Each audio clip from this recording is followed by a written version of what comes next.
friends, welcome back to my channel. My name is Victoria and let's talk one night stands. So, first thing I'm going to say, please ignore the back of my room here.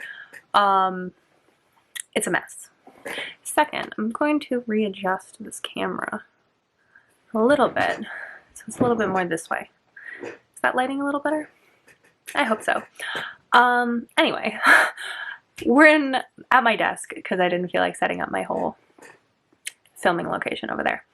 But we're gonna do a recommendations video for one night stand romances. So, where's my little notebook? I'm a little chaotic today and a little too lazy to go get all of the books. So I own most of these, but I'm just gonna show the pictures on the screen. Editing, magic of editing.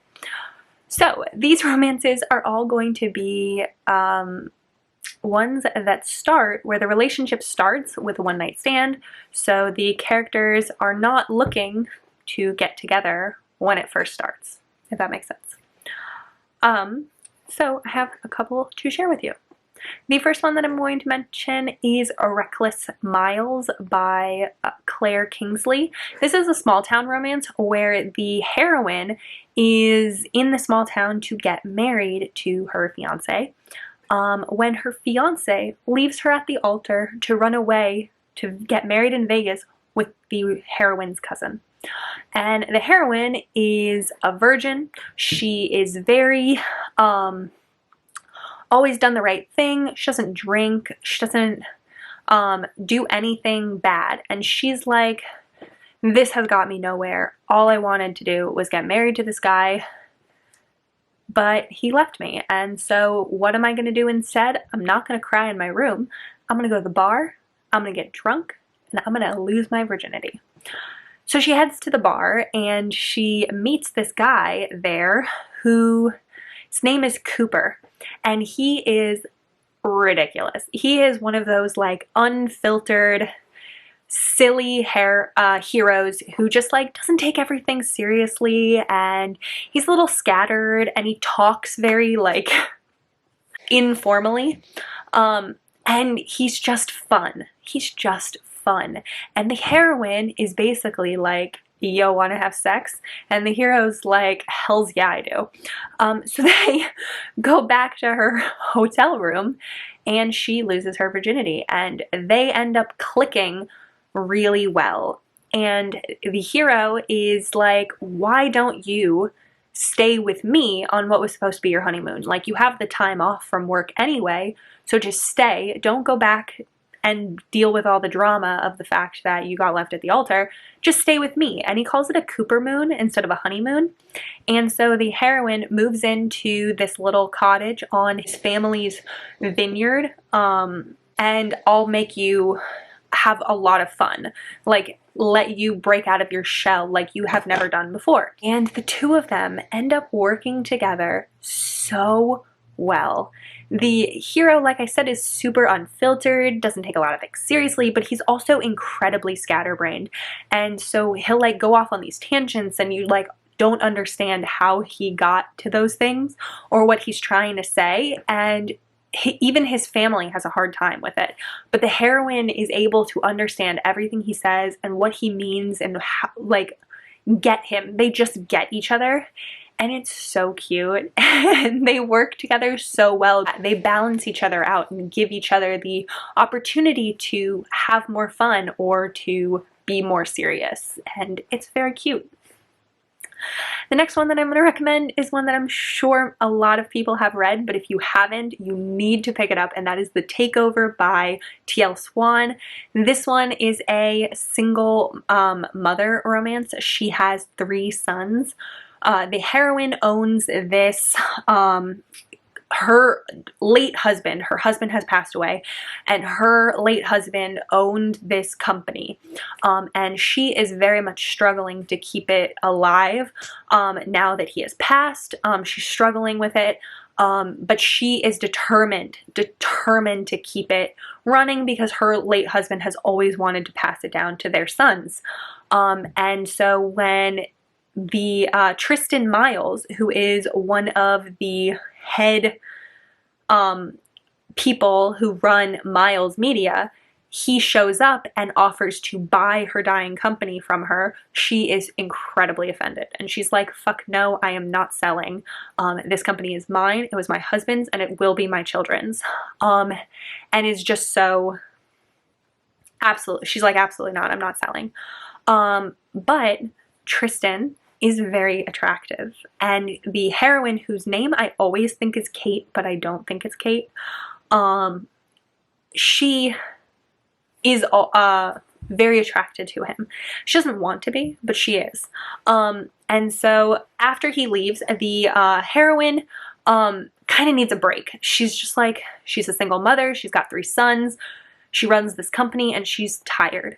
And so her coworker says, why don't you go to this business conference in France? And you can like learn about the business, but also have like some space and some vacation. So the heroine goes on this trip to France to go to this business conference, and surprise, surprise, Tristan Miles is one of the panel speakers at the conference. And the two of them end up in this like little fling while they're in France, and then they're gonna go home and it'll end. But when it ends and they go back to New York, Tristan is like, no, no, no, no, I still want her. And he is determined to be in a relationship with her and keep seeing her. And he is not prepared for her 3 sons. Her 3 sons are some of the best part of this book. Tristan has to not only make Claire, I think her name's Claire, trust him. He also has to get her 3 sons to trust him, and her 3 sons are insane. Like, they're not little. They have very large ranges. So like, I think the oldest one is like 17, and the youngest one is maybe like 6. But he has such a hard time developing relationships with all 4 of the members of this family. And it's so cute. It's so cute to see how his relationship, not only with the heroine, progresses, but also with the sons, and how he learns to like love the sons like they're his, and they all become a family, and it's so cute. It's so cute, and it's so worth it. So I know it's very hyped, but you should read it because it's fantastic. Another one-night stand romance that I love is Ruthless Stranger by Maggie Cole. This is a different vibe because this is actually a mafia romance.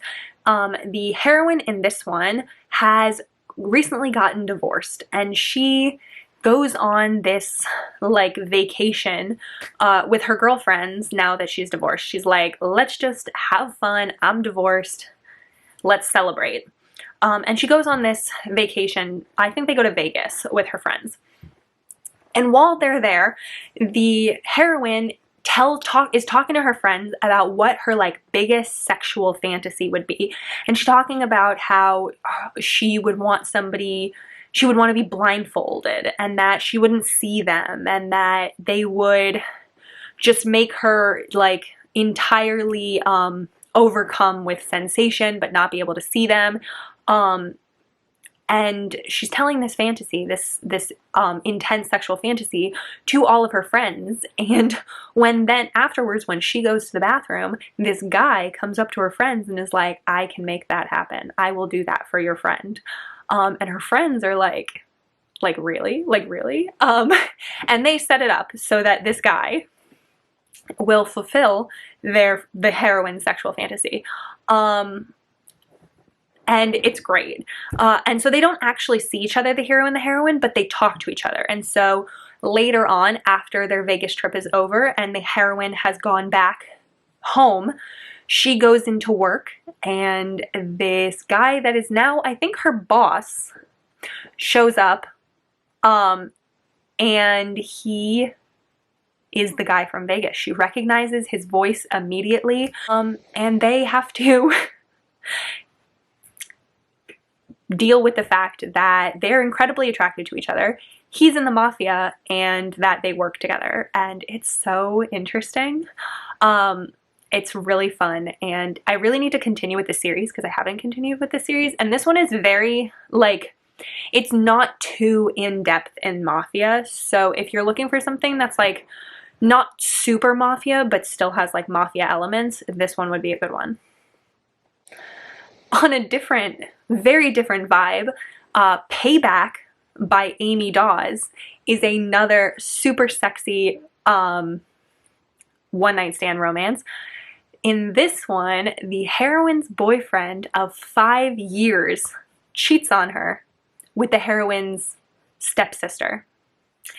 And the heroine is so mad, she's so upset, she's so betrayed, and she is scheduled to go to England for her cousin's wedding. She travels to England, and while she's in England, she's like, has this plan. She's like, I am going to get back at them and show my boyfriend that he doesn't matter to me and that he didn't hurt me. And so she concocts this plan where she is like, I need to get a hot date for this wedding, and then I need to have sex with him and film it and send it to my ex-boyfriend to show him that I'm over him and that I don't need him. So it is a killer revenge plan. But the heroine, when she meets this guy, his name is Roan. He is a South African soccer player, and he and her have amazing sex. She's like, this is great. But she films it, and she didn't mean to. She is like, I can't go through with it. And she tries to turn it off, but she doesn't quite turn it off. And so they end up having sex, and she afterwards finds out that she did in fact film it, and she is like, oh my gosh, I need to delete this. Nobody can ever see this. But she doesn't. She's like, I have never felt as confident and as sexy as I did in that moment, and watching this video that she has makes her feel that way again. And so she's like, I'm going back to America.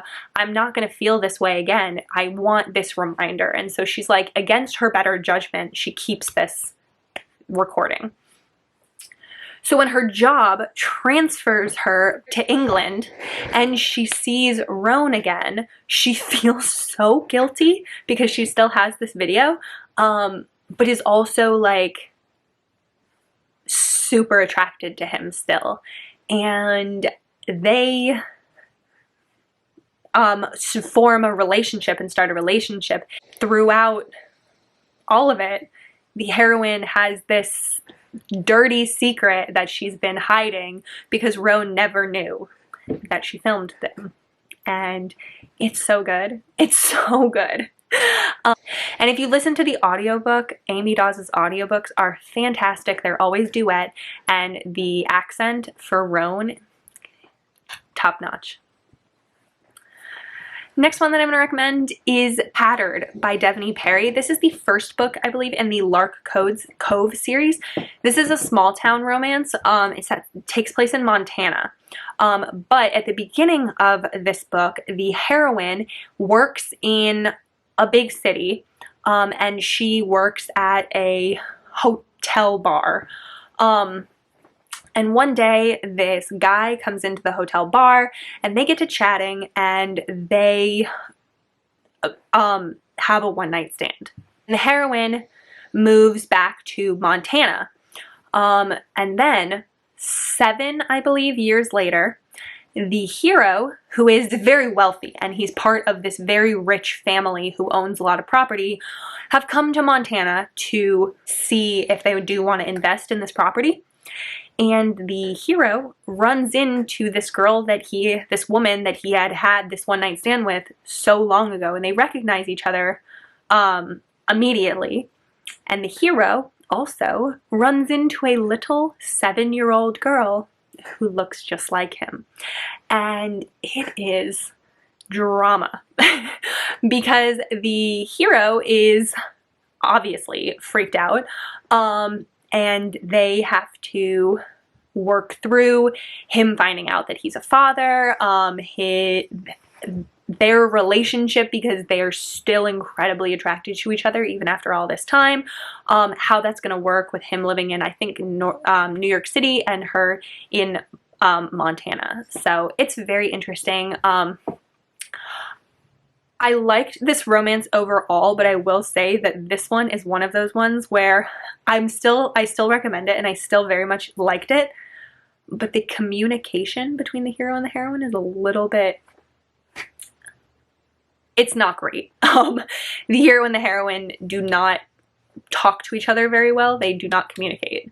So that can be a little frustrating, but I still would recommend the series because Devney Perry, something that Devney Perry does to her books just makes it have this great, like, homey feel to it. And so I still absolutely love the Lark Cove series, but this one, communicate, people. Then the last romance that I'm going to recommend in this video is The Score by Elle Kennedy. This is part of her off-campus series. I believe it's book 3, if I remember correctly. And this one is the heroine has recently broken up with her longtime on-again, off-again boyfriend.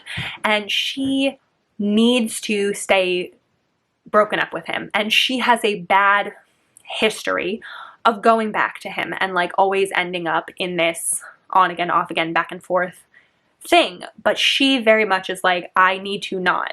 And so she is all scheduled to hang out with her best friend for the weekend. When the best friend unexpectedly goes out of town, and she ends up in this house with Dean De Laurentiis, who is this hockey-playing rich boy who, very similar to Cooper Miles from the first book that I was talking about, who has this very unfiltered, go-with-the-flow, chill, kind of silly attitude to him.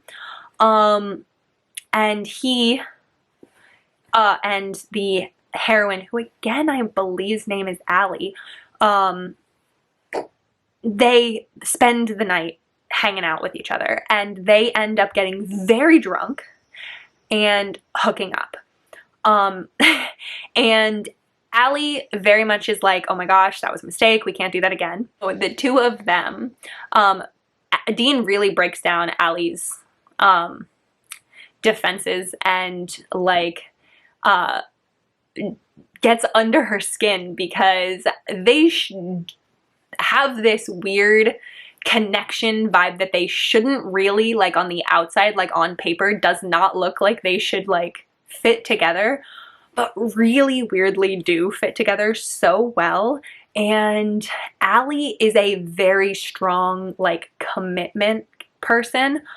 She very much always is in commitments, but she's trying really hard to be just, like, do casual, because she's like, I don't want to end up in another really long relationship. So she's, like, very much trying to do casual. And Dean, who is always doing casual, he's like, crap, this is somebody who I could actually, like, be with. And they work so well together, and it's so strange because they very much shouldn't, but it is such a fun romance, and I really love this whole series. So, but that is the last one that I'm going to recommend in this video. So please like this video if you liked it, and I hope that you will subscribe and stick around for more videos. But that is going to be it, so I hope you have a wonderful day. Bye!